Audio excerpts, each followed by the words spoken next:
Hello, my dear friends, and welcome to the Dollhouse. I am so thrilled and happy to see you all here for another episode of Beyond the NFT.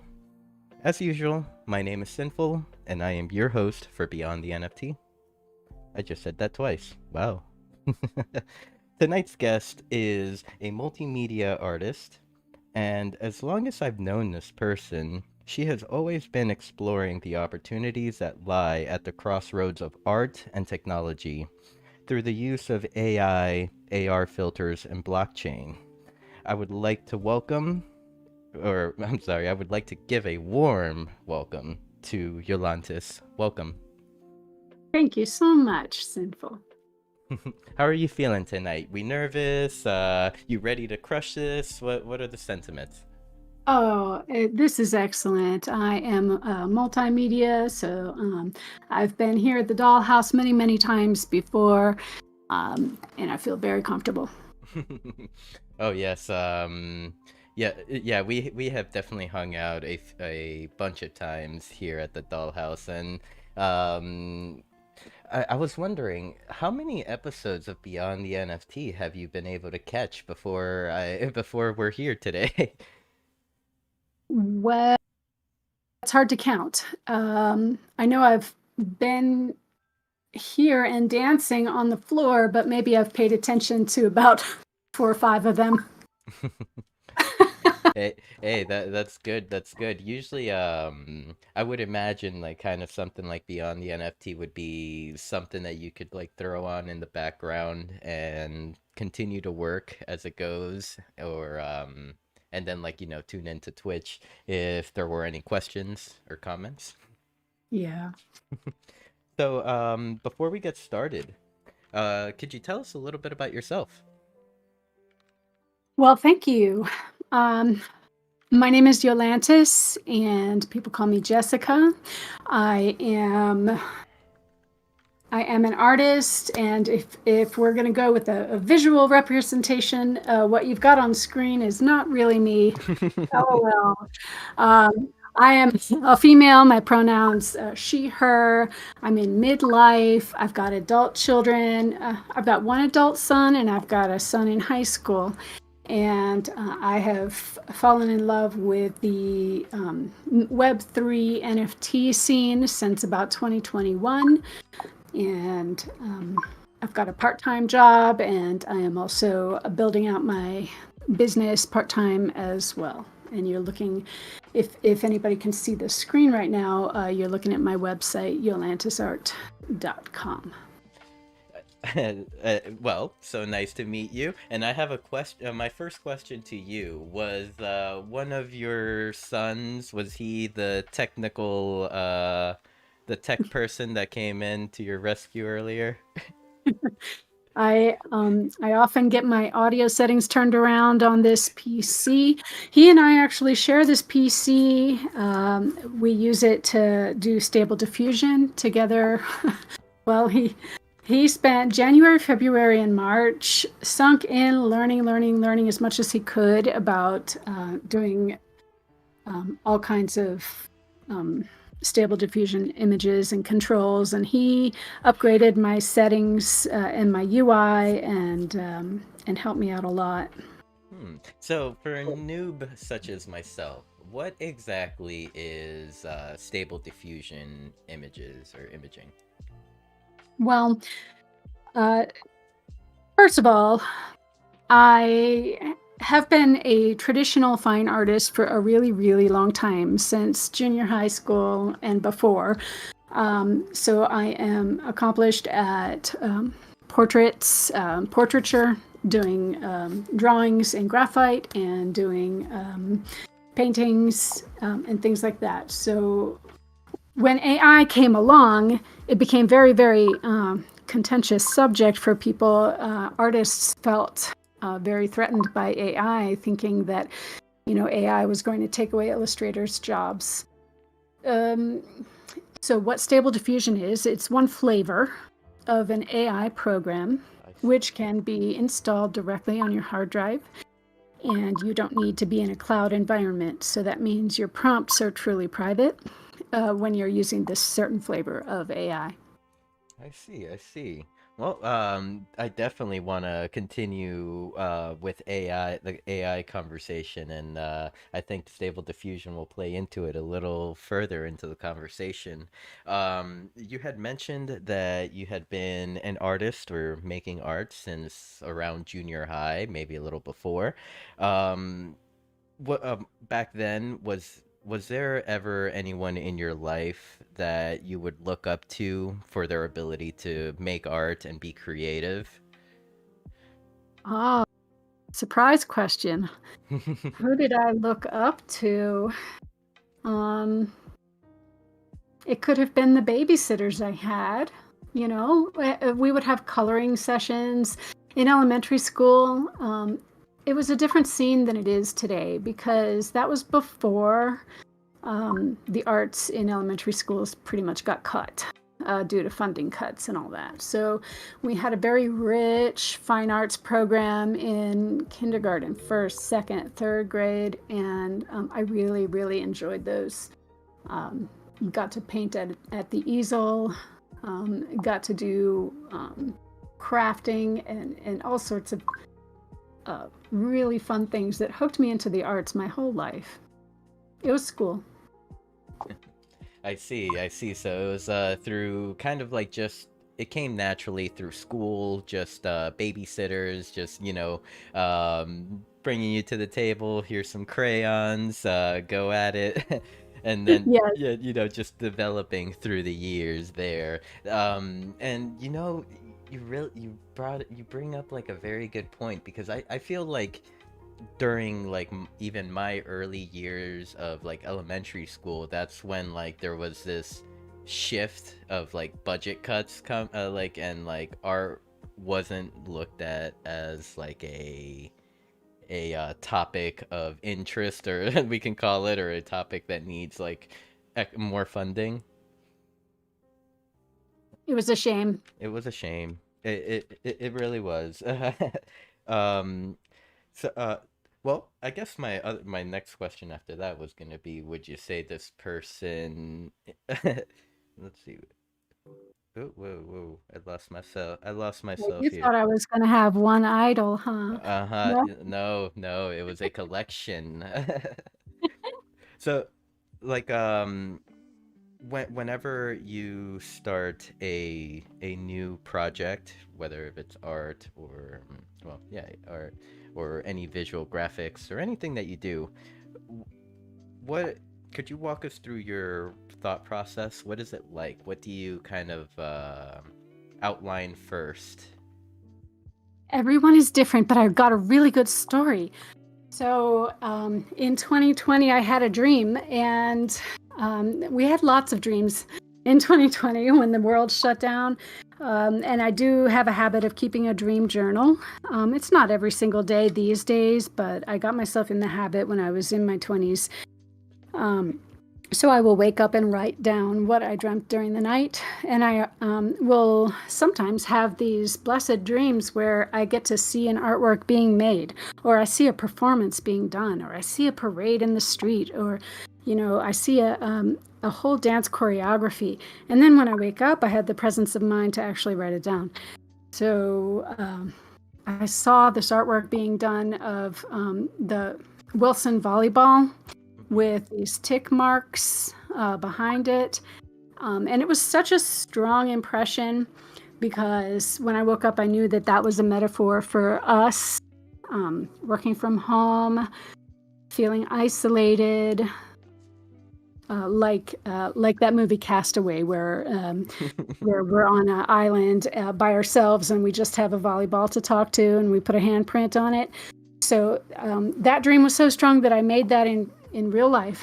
Because I'm a printmaker, I have printmaking training. Mm-hmm.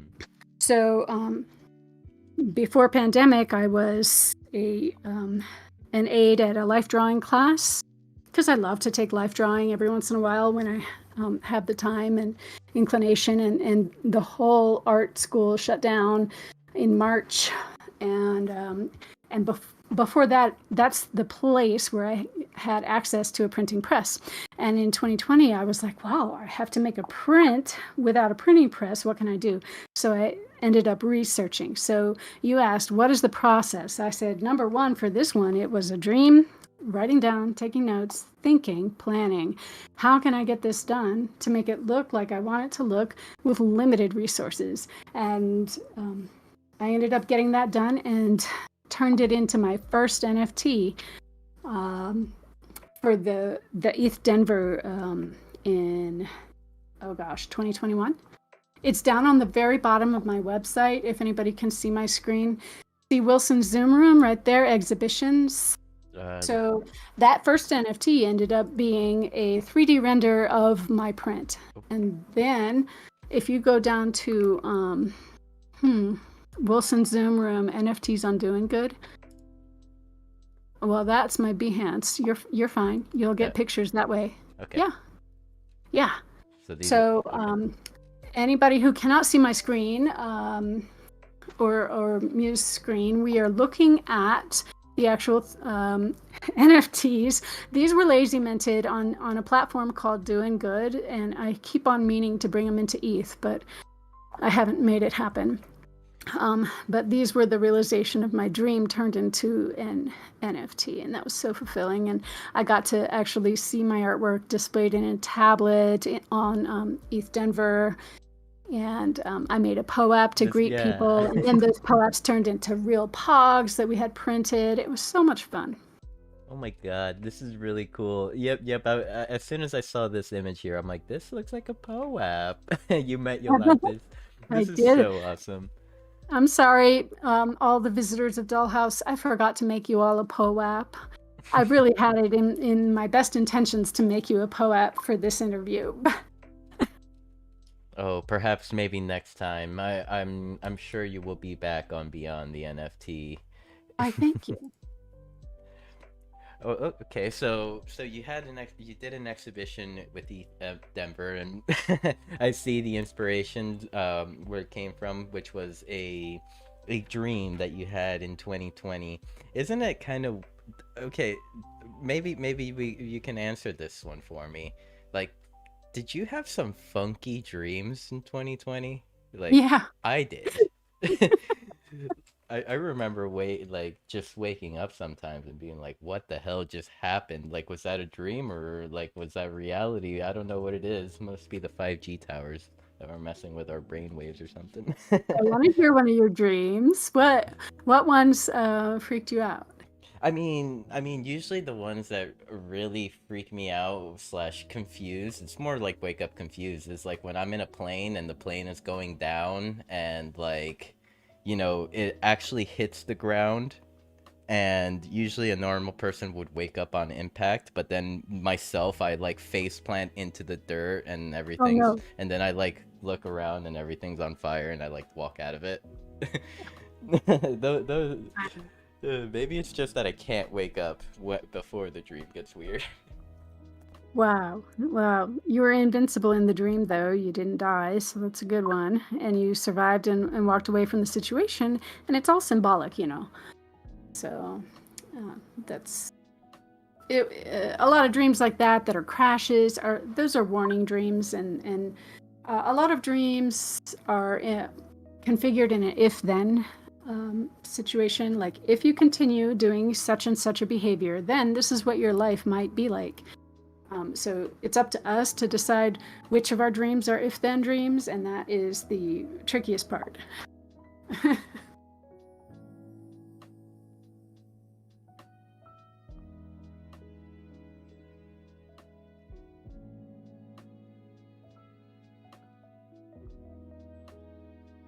Did I lose you? Did you hit mute?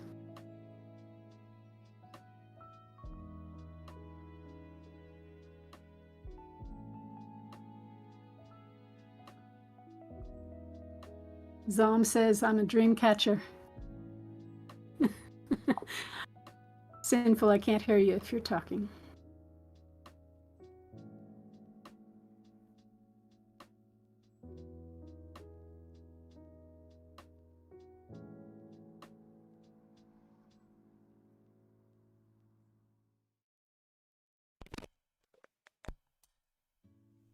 Check. Am I back? Now I hear you. Yes. Oh, that was weird.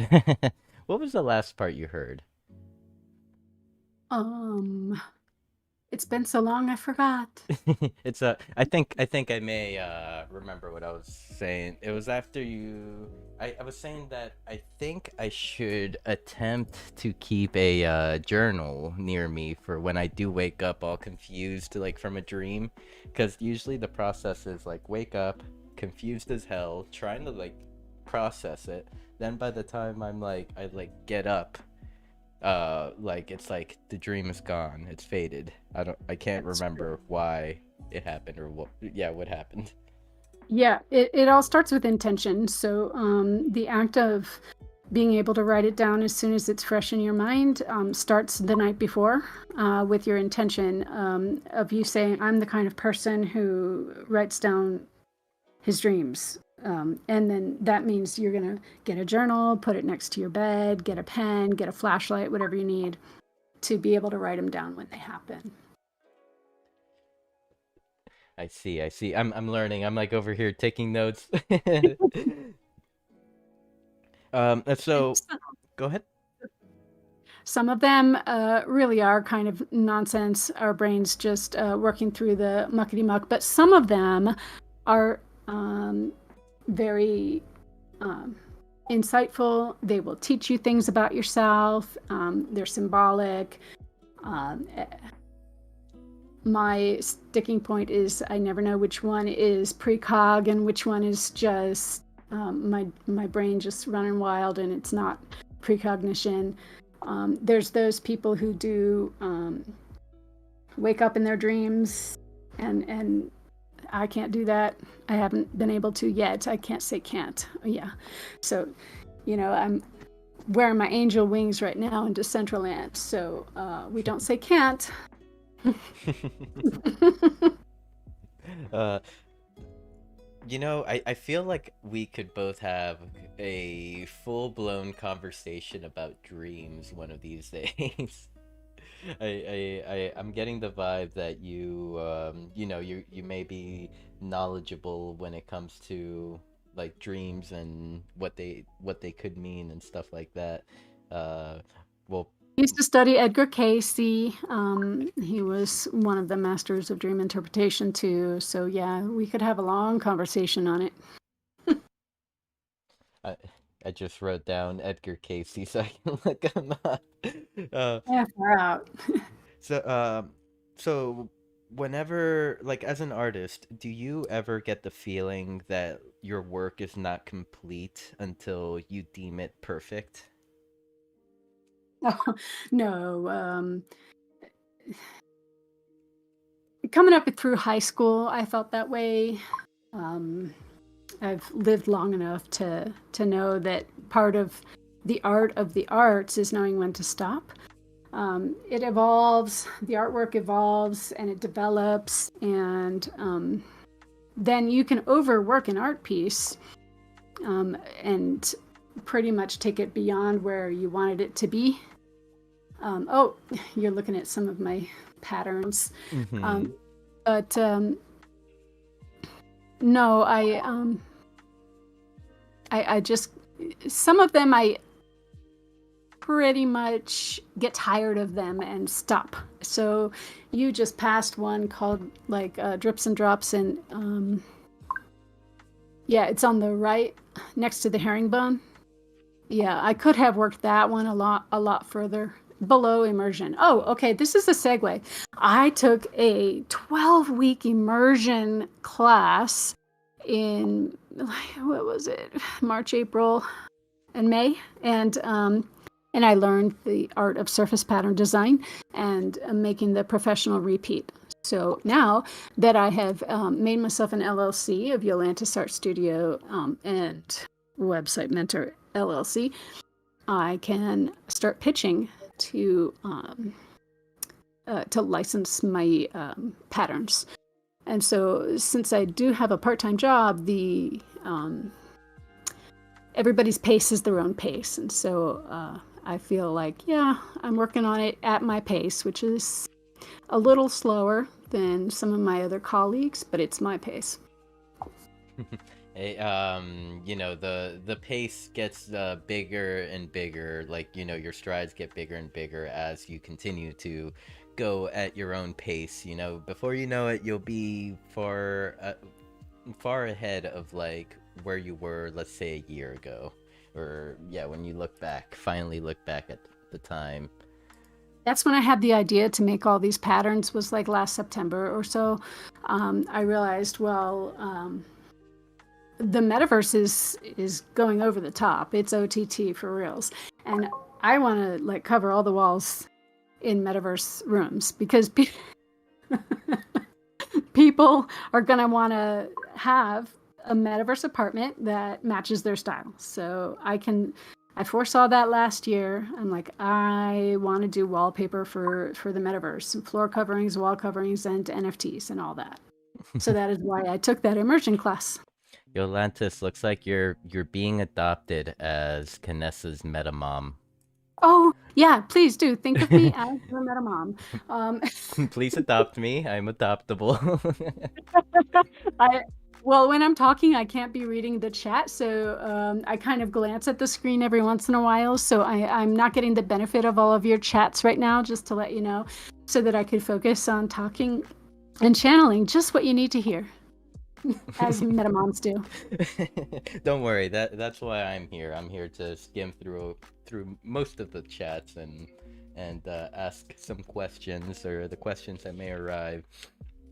So okay, so you had kind of explained, you actually answered the second half of my last question, which was like do you ever feel a piece of art is complete until you deem it perfect? And my secondary question was going to be, how did you overcome this obstacle? But you had mentioned that through the years, through doing it enough, like you kind of learn to find that stopping point when there isn't any more that you can do, or you just kind of like say, I'm done with this one, I'm on to the next project. Yes, I used to paint a lot more than I do right now. Right now, I've pretty much moved digital, and in order to feel like I'm more in touch with my traditional art side, I have joined a membership-based art studio where I travel. I travel 30 minutes to where the studio is located. There's only one in the city. It's not a big franchise, and they offer studio space for professional artists to actually work with their hands. And they have a big digital center, and they have a painting room, and this is an incredible place. And I was gonna have that lead to the answer of your question. What was your question again? Oh my gosh. Not sure. What are we talking about? My last question, like about kind of when do you decide, like, have you ever felt like a piece of art isn't complete until you deem it perfect, and how did you overcome that obstacle? Overcoming it is I got myself a place away from my house, because my house will suck me into the chores I need to do, the bills I need to pay, and so on. We all know.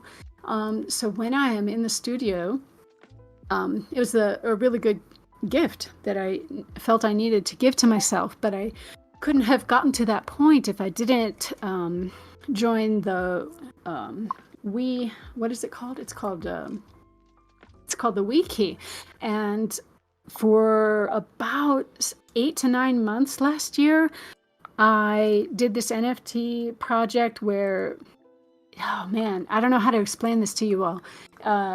But there's the book called The Artist's Way by Julia Cameron, and I bought the Wii key from Bailanos, who is, I believe she's a Colombian artist, and she had a colleague who walked us through. She's a really good coach, and she walked us through all of the text of The Artist's Way together.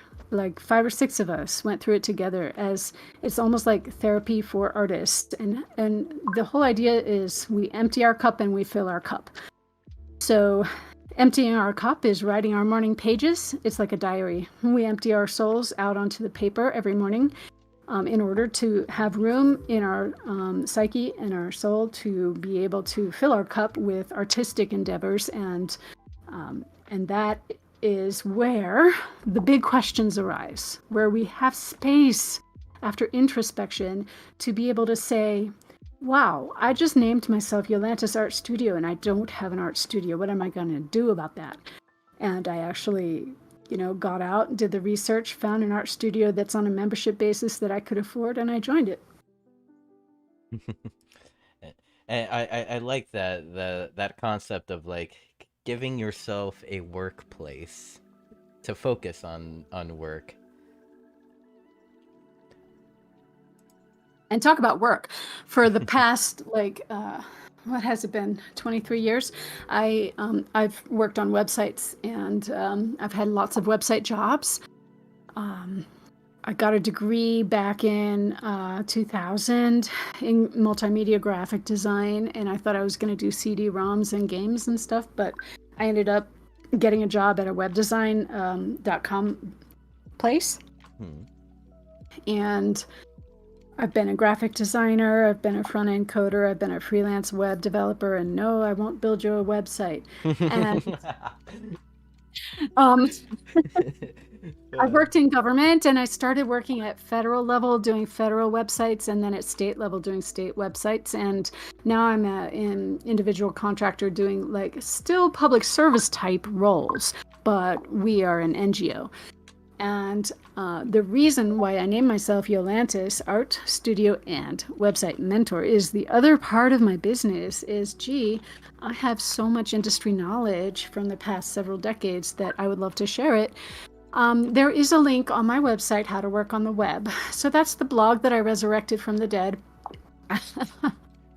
I started in 2017. I let it lapse.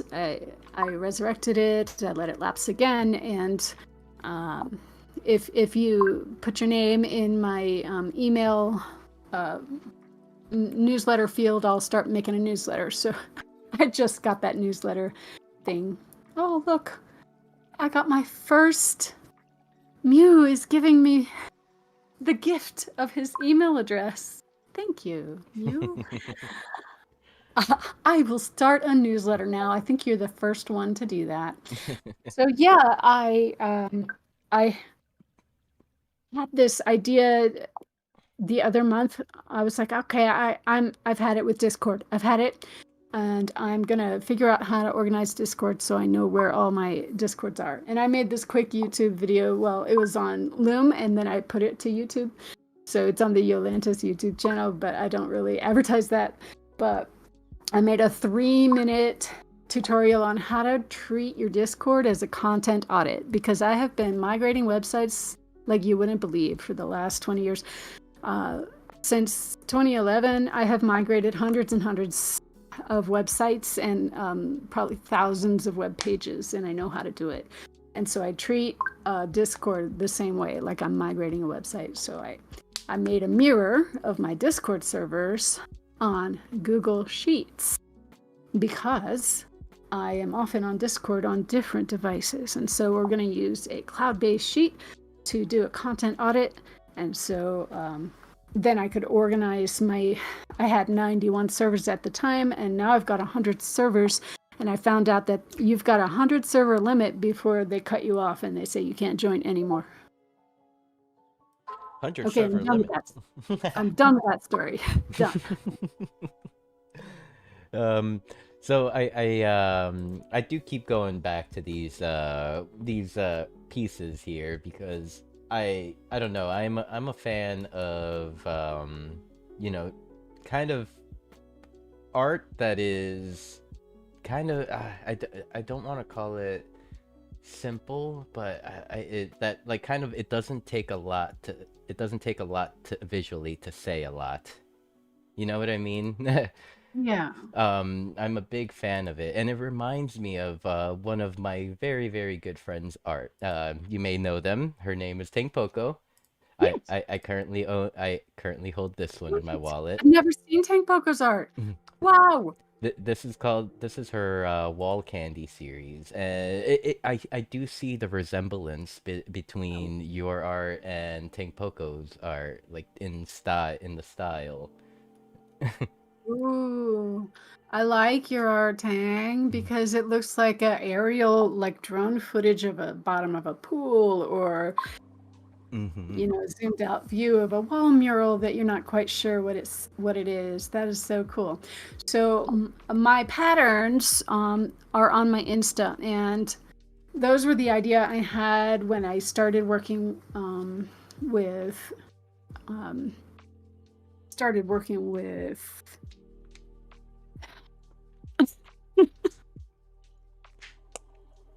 Now I have to look. Can't Alright. think anymore. What?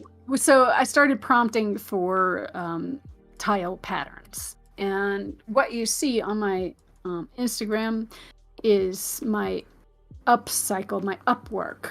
Mhm. So it comes out of the AI, out of Midjourney, a certain way, and Midjourney thinks it's a good repeating tile, but then when I look at it close up in my programs, I'm like, nah, this is not great.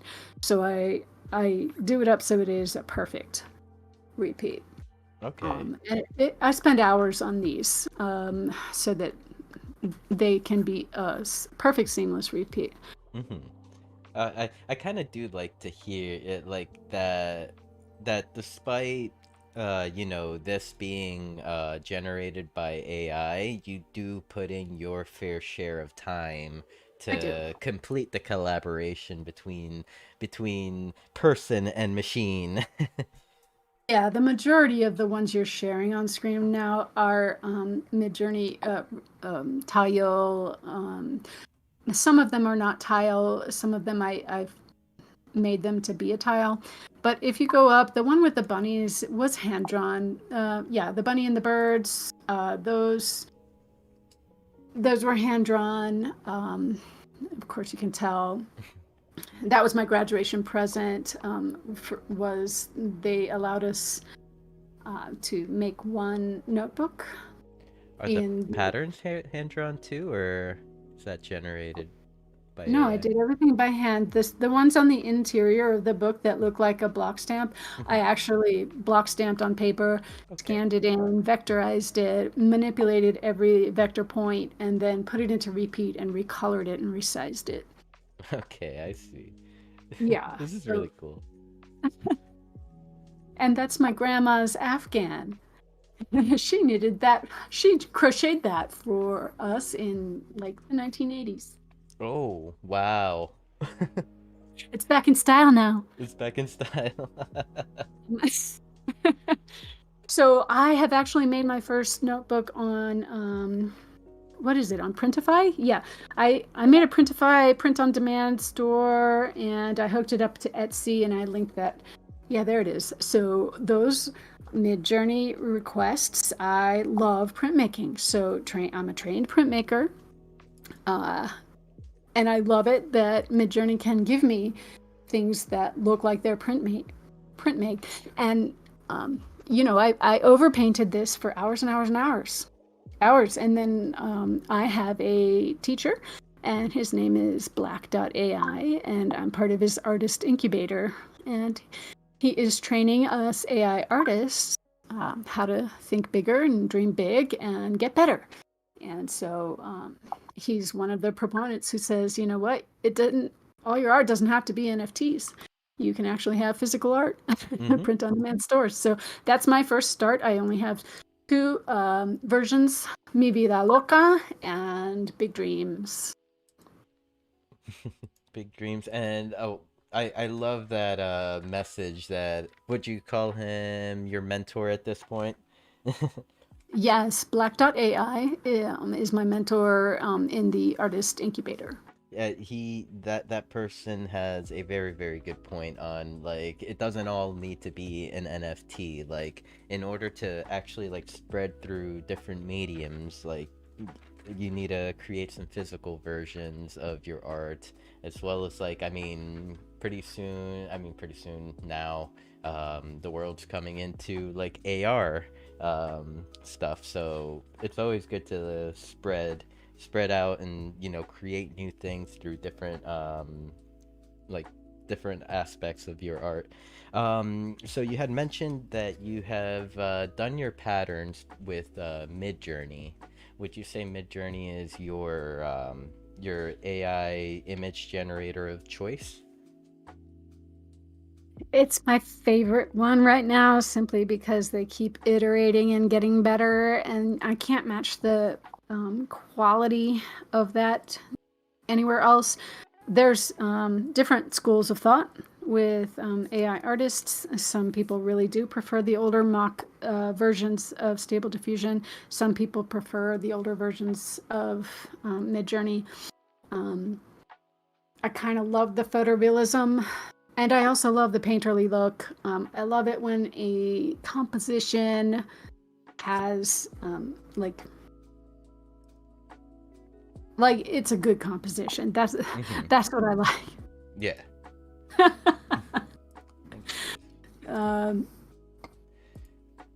So yeah, I don't want to go down too far the rabbit hole of those early days of AI, but I got my hands on something called the Abraham bot when I was at the IO conference in IO Festival. It's for data visualization and data science nerds like me, and we got access to the Abraham bot through Discord before Midjourney was born. Well, before Midjourney went public in May of that year. Was it 21?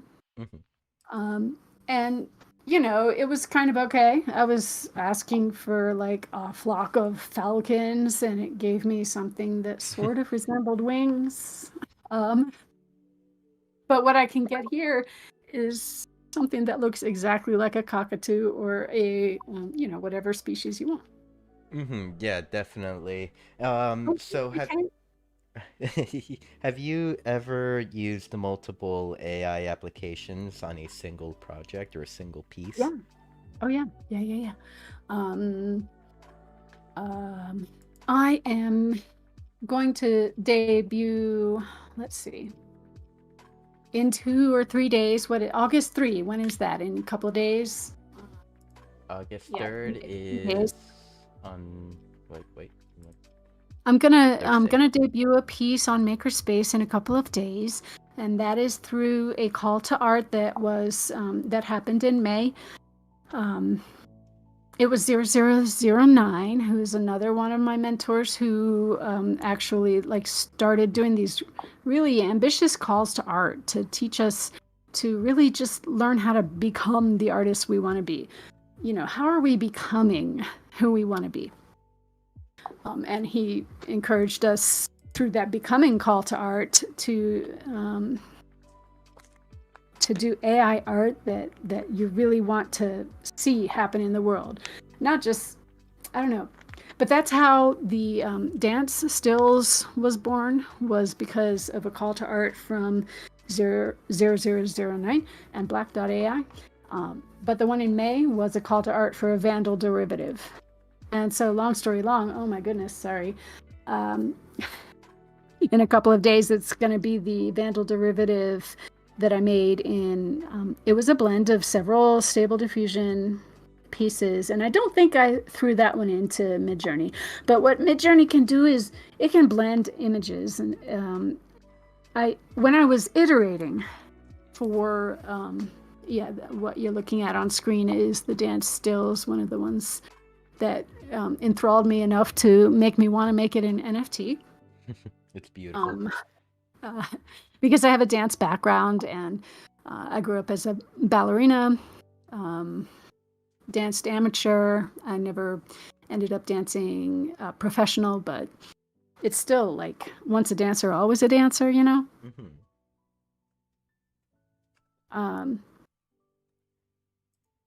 Vandal Derivatives is going to be really cool. There's about 50 of us who were invited to do the Vandal Derivative drop, and I'm not sure how they're running it exactly, but I helped to make a derivative logo for Maker's Place. A lot of us did. We did our own promos. We started making all sorts of Enter the Vandal demonstration pieces.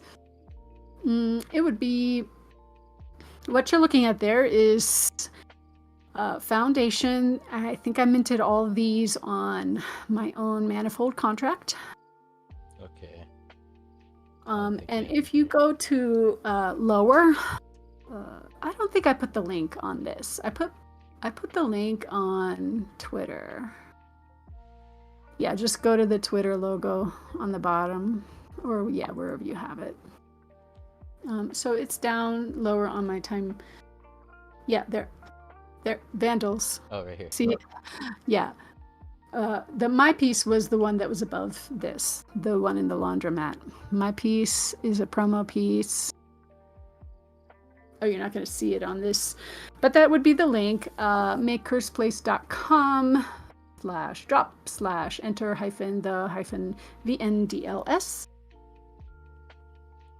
And so you had mentioned that the debut will be on Thursday. Is there going to be an event for it, or kind of like somewhere where like let's say our viewers and listeners could go to and support you and kind of like, you know, attend the drop? That is a really good question. They haven't given me a lot of information. There's a time that it's going to drop, and people are going to, I don't know if when you mint, you don't know what you're going to get. I don't know if it's a blind mint.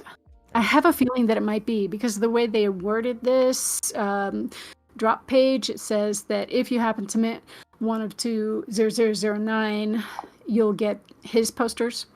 So if you mint mine, I don't have any goodies to give you. Send them some AR filters.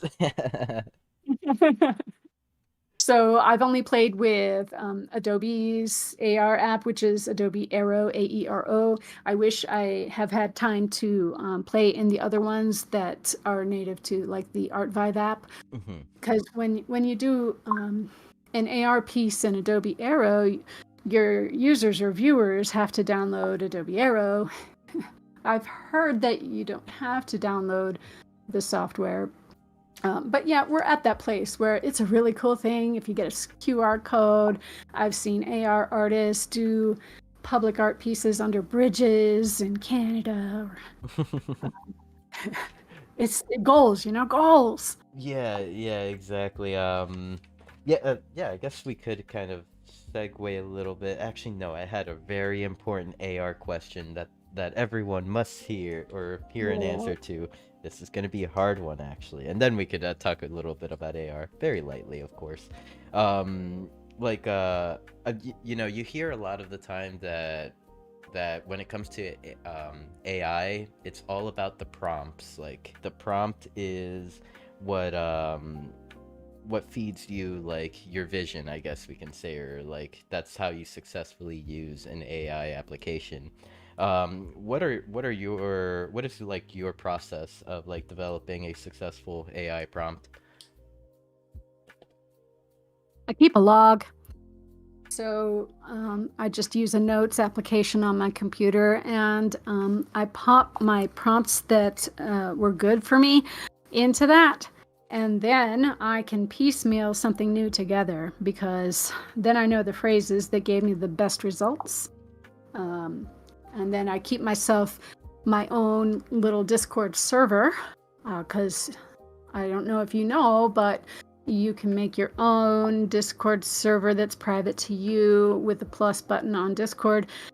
And I just divided into my own channels so that I could prompt my Discord bot. You invite your Midjourney bot to your Discord server, and then I can mash it up into things for Adobe Stock, things for just fashion, things for regular prompts, things for blend. So I segregate.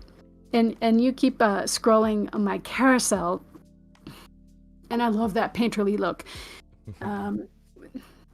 Those paintings, if you go left of the boys, The right here. left of that. No, the other left. Oh, the other left. Duh. The red coat. Red coat. The red coat. Yeah, him and the one next to him. This is I got obsessed with the Catcher in the Rye, and that is supposed to be Holden Caulfield. And that is supposed to be another Holden Caulfield. And I wanted to make the point that anybody can be Holden Caulfield, even though in the past, everything that came up, was standard cis white male. But now we've had enough progress with EDI. It's not the best progress, and we certainly have a long way to go. But with EDI, which is equity, diversity, and inclusion, anybody can be Holden Caulfield. And in my eyes, that means somebody who wants to protect others. Holden wanted to protect his sister so bad from other kids who would do her harm or swear or anything like that. And he wanted to, catch all the kids who accidentally would fall off the cliff by being the catcher in the rye. Anyway, you keep showing me my Catcher in the Rye series, and I never get a chance to explain to people what it's all about. I'm so happy that you are like kind of sharing this with us, like just the process of what went through your mind whenever you were developing the prompt. Yeah. And Yeah. kind of like really happy to kind of like just pick your brain a little bit on your process of developing a prompt, because like you take notes, you reuse what has worked in the past, and through a lot of trial and error, that's how you like kind of developed a list of prompts that you have so far. Correct. I see that Billy says, I suck at AI prompts. I just write sentences that come to mind. Oh my gosh. Well, there's all sorts of areas on the web that will teach you prompt craft. And it's not up to me to tell you what one is good. I can't even remember them right now. And Billy also says that he had to read Catcher in the Rye in high school for All of us did. English Yeah. studies. Yeah. Us of a certain age, we had to read Catcher in the Rye. And some people hated it and some people loved it. And I was the one that loved it. And then I went on in the years that followed to read a lot more by Salinger. So like on my shelf right now, I have to have Catcher in the Rye. I have to have the one with the glass family in it, because wait, what is it? Franny and Zoe. Yeah, I have to have Franny and Zoe on my shelf so I could reread it at any moment. Do you ever get those just like urges suddenly to pick up the book and read a few pages? In the past, I had. I've reread Franny and Zoe at least 5 times. Some people hate it. They hate it. Canessa says it's weird. Yeah. I think I think it might be like some people do grow this like hate for it because they were forced to read it in school. I feel like if like maybe later on in life, in an individual's life, like if they picked up the book and did it on their own time, it might be a little different. Yeah, I like to go to the bookshelves. This is before social media was born, and what did I do for fun? I went to the library and I read whatever my hand pointed to. It was like, okay, God, point me to the book I need to read. And if it kind of like falls off the shelf, I read it. So, oh my gosh. so many good things. So yeah, I wanted to make a point before we wrap up to let people know that yeah, I've got a drop happening in a couple of days. Oh look! If you stop your screen share, that's my AR of my woodland puck character. Yep, I And was I headed just right had toward fun. it. I had fun repurposing Woodland Puck to a beer label, and I put him up on my art studio that I already told you about on my art studio as well. Got him framed and all that. Yeah, there he is. So, like, through the frame, like, could you pull up Adobe AR lens and No, see like the design that you made through the like AR with the AR filter? no, because that AR, I set it up to be a trigger image to the one I printed on a coaster. I see. So what I'm holding in that video is a trigger image, and I did that with my printmaking technique without a press, and it's called DAS transfer. So if you see that orange, that coaster with that orange on it, that's the trigger image, and so only I have it.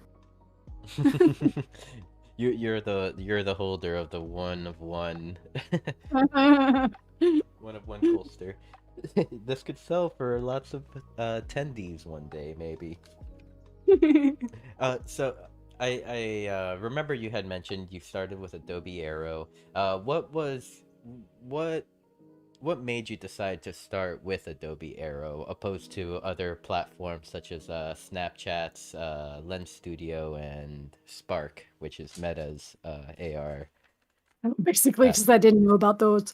I'm pretty much an Adobe girl, which I went through, a good 5 years after they started that licensing model, hating Adobe, just hate them, just F Adobe, because, we used to be able to buy, Creative Cloud 5 and be able to work on it for years and years and just pay once. But now they make us pay monthly. Yeah.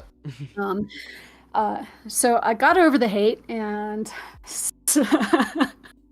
I have my own Adobe Creative Cloud license, and that means I feel like I want to squeeze it for all it's worth. I have access to all of these Adobe programs. And when the COVID hit, if y'all don't know, when COVID hit, Adobe Max went streaming and free.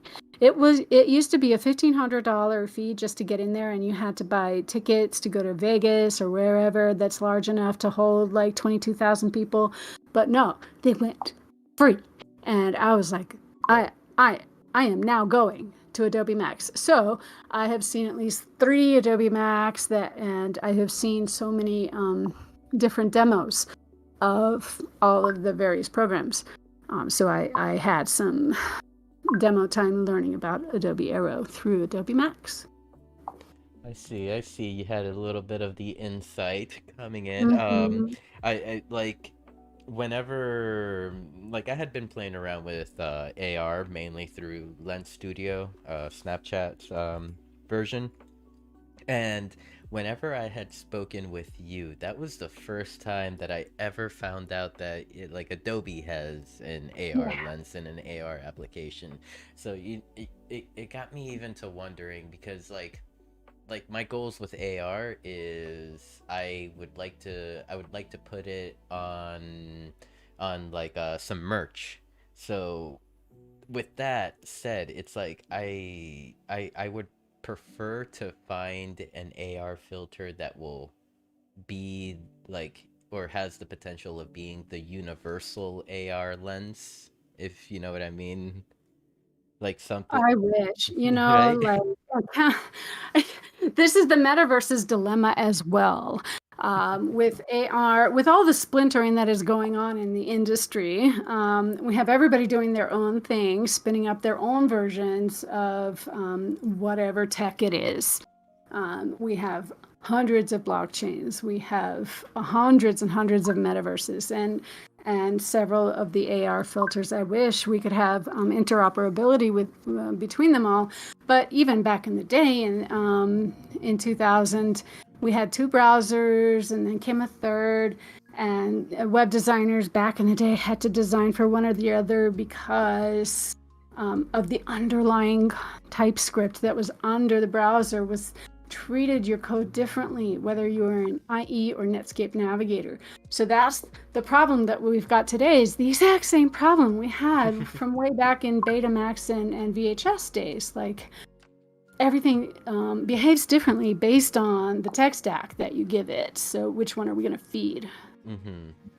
Maybe one day we'll, like, even with, like, my prediction about metaverse is one day metaverse platforms are going to start eating other metaverse platforms. I wonder if that will be the case for AR filters and AR lenses. At least, like what I can imagine is, like, let's say your Apple phone or your Android phone just having a built-in AR lens that can react to, I guess, all current platforms that are out. I know I'm living in a dream world at the moment. Maybe I should write this down. Like your dream journal. Manifest it. but yeah, I mean, just seeing this little guy, I was so impressed. I was so, like, happy to see him. Have I ever showed you my attempts at an AR filter? Maybe I could pull it up for everyone to see. I'd have to. Please do. Enough about me. Enough about me. It's just simple. I just took my wearables and who have I showed it to? Oh, actually, I know what to do. You interviewed Josh a few weeks back, and I'm gonna do something with his mid-rose pattern, and he's gonna be able to sew his own tote bag soon with his own mid-rose pattern because I'm helping. What? That's awesome. And yeah, you had mentioned that. That was like last week. And did you ever get that build for Decentraland deployed with the patterns that you wanted? Well, I have a world because I bought my name Yolantis on the other wallet, and I just put a SDK, I guess, world, but no, I don't know how. I need help. Still looking for help on that one. So if anyone out there that's listening that has any time to help Yolantis, like, what exactly is the issue? The patterns just don't deploy? Oh, I've never actually used like Blender to make a world, so I need to know, like, when I put a pattern on a Blender wall, do I need to also make a like a map? What do we call that? A bump map? And then do I need to worry about how much detail there is in the pattern in order for it to display? Like, I'm looking at Zom on the screen share, and he's got a lot of detail on his pattern. So I'm thinking, wow, I might not have to limit how detailed the pattern is. Okay. And that's you. Where's your AR? Oh, I'm getting it downloaded right now. I finally found it. Sure, we could put it in emote stuff. I'm not very good at folders. If you ever saw my folders, you'd be like, you need to redo all of this. Waddle. Okay, let's pull it up to OBS now. Man, I've been doing the same dance for an hour. Okay, time to remote. Oh, my little guy never gets tired. Especially when he's doing the Running Man by Odd Job.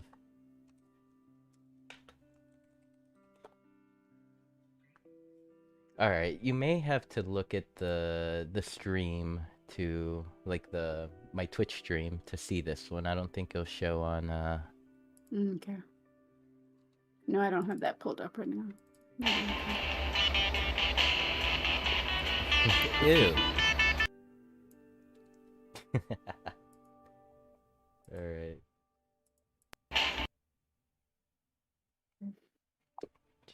I guess let me know when you're looking and I'll. Yeah, it's forcing an ad. Sorry, no, I can't mute. Can't mute ads. Gotta watch it. Hang on. Okay. Okay. I wonder if I can rotate this bad boy. Mana Daiquiri's laughing at me because I'm struggling so much.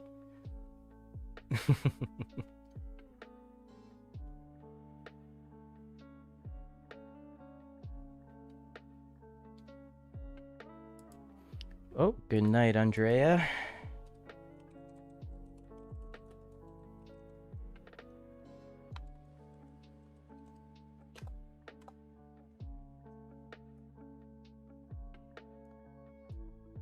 Whoa, I'm seeing double. I see 2 mana daiquiris. I'm in double heaven over here.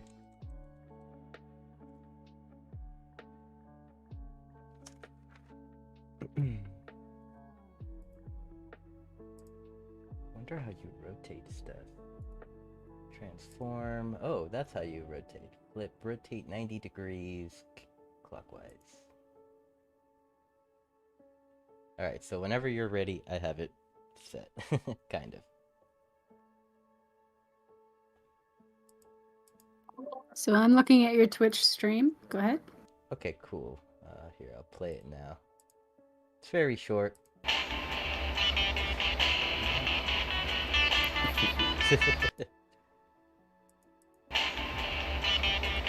I'm full of news. Looks like it doesn't loop. Oh, that's why. Okay, there we go. This is a imagery of me AR in real life metaverse.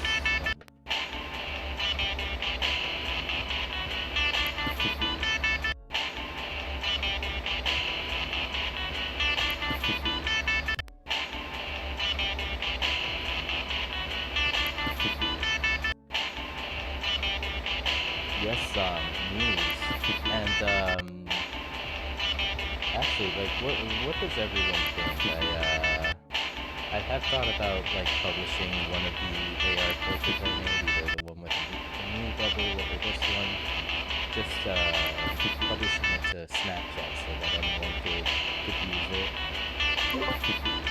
It's so cute. Yes, I have so many AR filters from the Fabricant and from DressX, and they're so much fun. I never got into Snapchat before because I figured it was for like children younger than my sons. So I only got Snapchat this year because sometimes an AR filter demands it. Mm-hmm. Oh yes, most definitely. I know I know what you mean with like the hesitating to use Snapchat, because even personally myself, like I felt like once I hit around like 28 years old, I was like, man, Snapchat's not cool anymore. And I stopped using it, and now here I am, like, you know, turning 30 next month, and I'm like, you know what? Let's start using Snapchat again because of AR. Yeah, it has a whole repository of AR filters, and your Mew is cute. It is the Mew Aura. What Yeah. like what I really like about the, you know, I don't know if it's the same with Adobe Aero, which I think it's the same. Just take the same GLB file that I had from the wearable that I published for this, and I plopped it into Lens Studio, and then from there I just started making the adjustments and stuff, and you know, setting up the hierarchies, I guess we can call them. Yeah, I haven't delved into that at all. I have a full life. Well, I will admit that most of my time was like in learning Lens Studio. Most of my time was spent me trying to teach myself how to make a template that was already made. If you know, like the templates for all the options were there laid out for me, and my stubborn ass just decided, it's like, no, I don't want to use any of this. I want to make my own stuff, and I'm like trying to make my own lens. Well, I just did that historical reproduction of a pattern. It was from a photo that I took in a Norwegian castle in 2015. It was that circle Norwegian Regals one. And the same thing, like, yeah, it's been done, but I want to remake it and I want to do it right. So it took me months and months to figure out this pattern, how to make it so that it will be a seamless repeat and just like the picture I took from the castle. Mm-hmm. Just trial and error, a series of trial and error. And at least in my case, like I was like banging my head against my keyboard because my where my issues kind of lied was like in the reaction parts, like you tap. Let's say you tap to make the Mew bubble go away, and then you tap screen to make the Mew bubble reappear. I was just not understanding. I'm still at war with it. Mm. But I'll get it. I'll get it. But I did learn how to make some like cool orbs. I don't know, like make some like blinking emissions. I guess that's kind of cool. I guess. Yeah, that's cool. So many people have done so many fantastic things with AR. I've really only spent a tiny portion of my time with it. I think it's really cool, and I would like to spend more time. And in fact, I'm part of the innovation laboratory right now that's coming out of the Hug. I don't think I'm going to incorporate AR into this because what we're going to make is a dynamic NFT. So probably by September or November, keep your eyes out on my Twitter or whatever it's called stream, and I may have something dropping on Super Rare from my work in the Innovation Laboratory.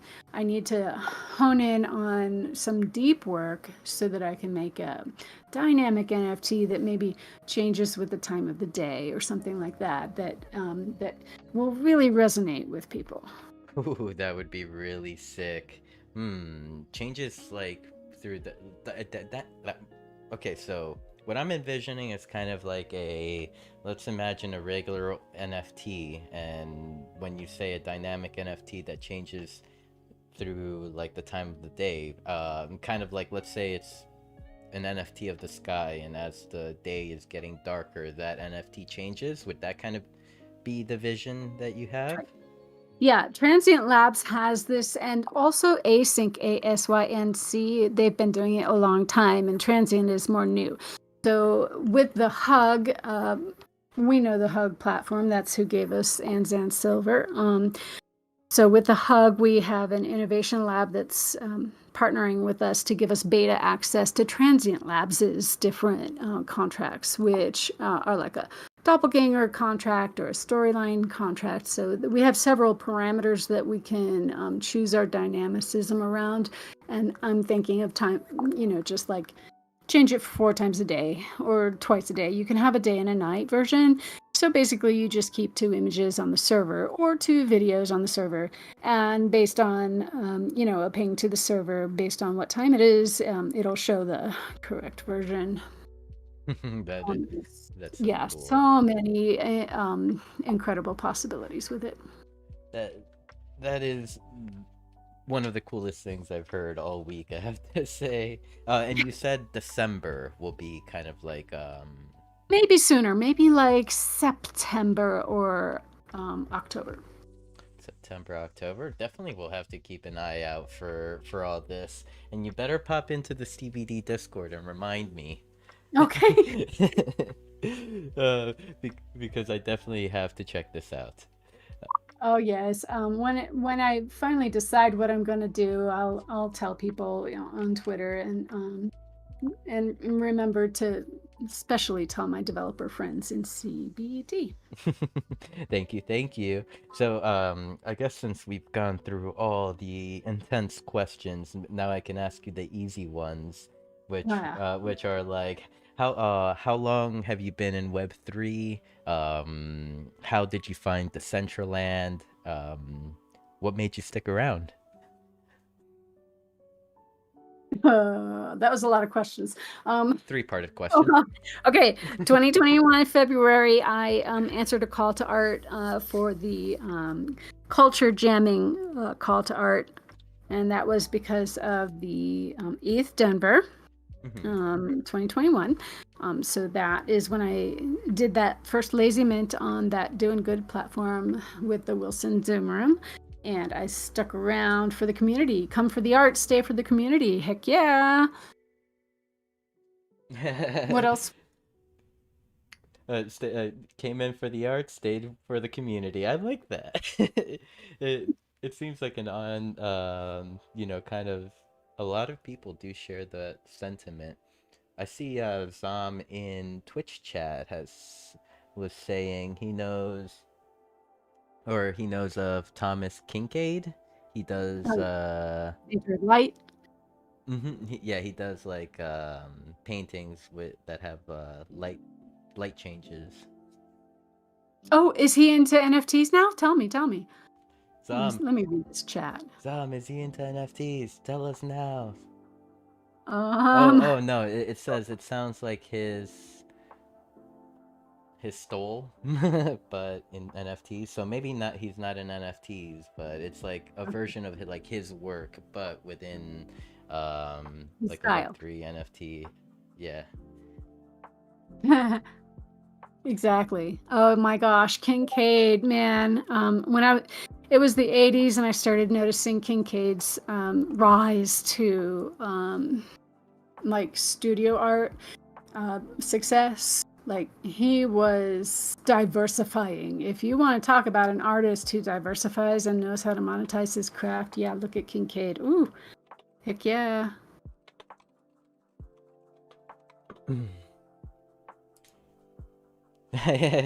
Zam says, I doubt it about like him coming into Web3 and like doing some NFT work. So yeah, I guess we have gone about a little bit over an hour. I guess people go to bed. Yeah, right. I guess we could start to wind down here a little bit. For anyone that would like to reach you, ask you any questions or collaborate with you, or just say hello. What would be the best way to reach you? Twitter, now called X. Hello. X app. So, follow me on Twitter. I follow those who follow me, and I block those who look like they have an adult webcam site, and that's where to talk to me. My website is where to see new things that are developing. So that is YOLANTISART.com, YolantisArt.com. I have 2 different email subscription forms, one on Yolantis Art and one on howtoworkontheweb.com. So you could sign up on either one. Remember that newsletter.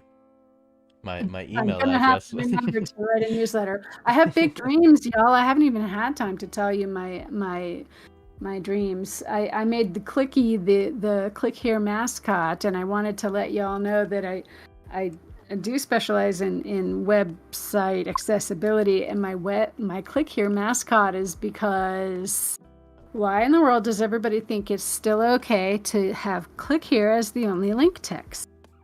And I made a blog post about that. Yeah, there he is, Clicky. So it's a lot to read, and y'all are tired, and it's late. Big plans. I guess second to last question. What's next for Yolantis? What do we need to keep an eye out for?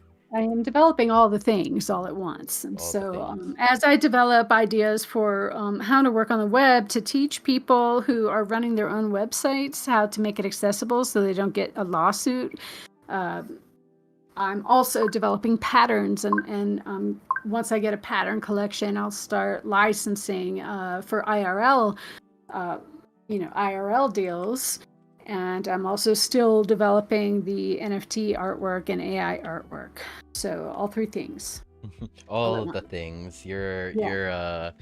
You're a jack of all trades, master of all. I wish. No, no. No, I one day, one not day. close. I have hope for you. I have hope for you.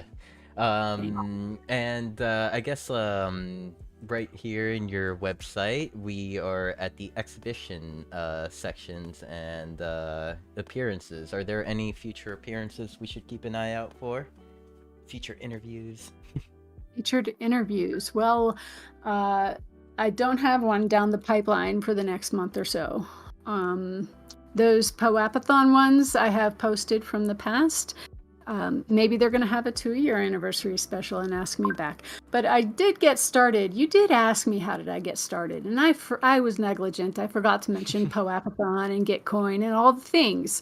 So yeah, I started studying Gitcoin and I started participating in POAPs, and that's how I really dove in and got my start. Was making the POAP is an NFT, but it's on the Polygon chain, and it's like a digital bookmark for your life. It's less like a art piece.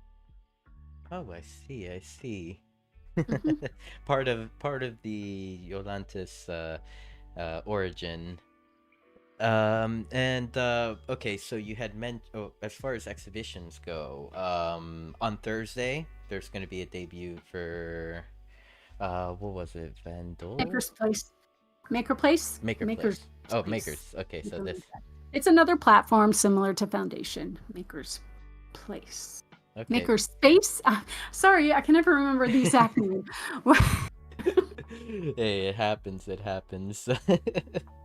Okay, so Maker Space on Thursday, and are there any other exhibitions that we should keep an eye out for that is not listed here?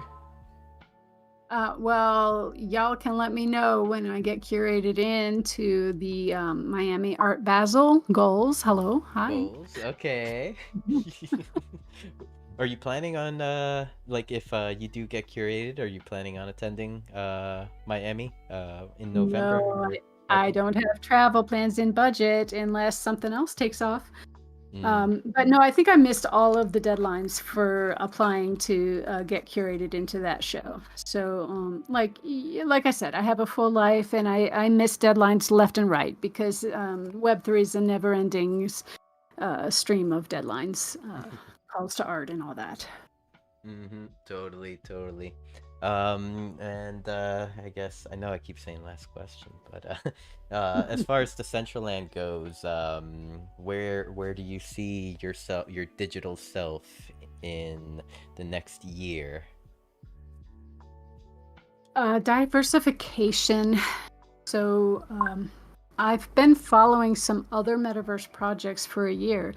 Nothing has come close to building, what Decentraland has. What we have right here is special. So Decentraland is super special for the community of tight-knit folks and open metaverse where I don't have to, do a quest. That's what I really enjoy most is the open metaverse where there's if you want to do a quest and have a game, you could, but you could also just like walk across the block and have fun. So I have been holding apartments in Ethereum Towers. So I have three Ethereum Towers apartments. That's in beta testing right now. I've been able to put on my Oculus headset and decorate those apartments. It's super cool. I'm helping them with bug reports and all that. So when they launch live, I'll have those 3 areas to teach how to work on the web. I can teach how to work on the web in spatial. I've got the giant spatial gallery that I try to keep up to date. And I have it on Cyber Gallery, and that's for displaying the artwork that I collect because I like to collect on Tezos. Gas fees are much lower, and on Cyber tends to be easier for me to work on Tezos pieces. I also have been holding in Cornerstone. I don't know when they're going to launch. They still haven't let us, into the environment yet. And that's not an Oculus first. That's going to be a browser first. I see. Yeah, and I also have a piece in some place metaverse. That one is mobile first. So all these hundreds of metaverses that I've been talking about for real, they've been in development for 2 years, and it's kind of like a race. I am watching them develop and guessing like who's gonna have the best community Which in the which next one? 5 years down the road. Which one is gonna survive? Which ones are gonna get Yeah. eaten up? Yep. That's a very, very good way to look at it. You know, as an artist, I always say like spread yourself out, leave your mark, or like yeah, leave your Hmm. stamp on every world, so that Yeah. individuals from there can visit your spot and find out about you. I have Um, a world in Decentraland. It's yolantis.dcl.eth or whatever the URL is. And then I have the spatial, and I have HyperFi. Well, I never bought anything in HyperFi, but I really like flying around in HyperFi. So, I like them all. As long as they don't force me to do a quest, I'm fine. You're just like me, just like me. As soon as I see a quest, I'm like, can I skip this? Uh, Yeah. um, I guess you had mentioned that you had been a part of a few artist communities, and I just wanted to kind of ask or yeah mention that if you ever wanted to connect me with like some of these communities, I would love to meet some of the artists within those networks, and perhaps Oh, maybe yeah. one day give them an opportunity to meet our community here in Decentraland. Oh, wouldn't that be cool to bring in some people who are, well developed in the NFT and AI art space and introduce them to DCL? That would be nice. Of course. Okay. Okay. um, so yeah, that's it for my questions. Very easy, right, Yolantis? Yes. Yes. Thank you so much for, being here. I know your time is valuable, busy mom life, and now meta mom life, as Hi, of tonight. Mom. I like that phrase. I was thinking stepmom, but no, I like meta mom. Metamom is the way to go. It is the way. Do you have any final thoughts before we close out? Mew, mew, mew. Mew mew mew, which is my description and my response to just about everything that I randomly meant or comment into. uh, Thank you, Yolantis. This has been an awesome conversation with you tonight. Really happy that you joined me for Beyond the I'm NFT. so pleased you invited me. Thank you. And let's see. Thank you. And just for, just a few final notes for everyone. Thank you so much for being here tonight. It's been an honor being here, as host of Beyond the NFT in front of you all here at the Dollhouse. Shout outs to our sponsors, Songbird Collective, Meta One Designs, Songbird, oh wait, not Songbird, I already said Songbird. Vox Boards, Dr. Drip, and the Baby Dolls. Thank you very much, Dollhouse, for hosting Beyond the NFT tonight. Everyone keep an eye out for Wag Me Wednesday, and then I believe we have something new on Thursday. Let me walk over here real quick. We have Rare Grooves on Thursday with Buchito, so that so definitely keep an eye out for more Dollhouse events. Um, and yeah, I mean, if you want to get high tomorrow, join us for the for the Holy One Smoke Sesh. And on Wednesday, we have the community building Decentraland Twitter space at noon Eastern. Thank you, everyone. Much love to you all. And yeah, well, I'll be hanging out in world with every single one of you here as soon as I raid out to a couple of deserving musicians in on both Kick and Twitch. Thank you.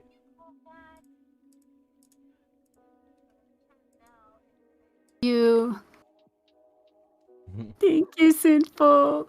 This was really cool to talk with y'all, and I will be seeing you in the metaverse. Adios. Mucho Adios. gusto. Igualmente. Ah, Did you just have a conversation with yourself? sí. Mucho gusto. Igualmente.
Wednesday in Chicago and Saturday.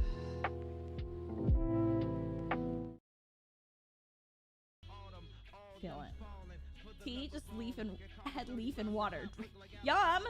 Love leaf water. This life is one big symphony. This night is one for you and me.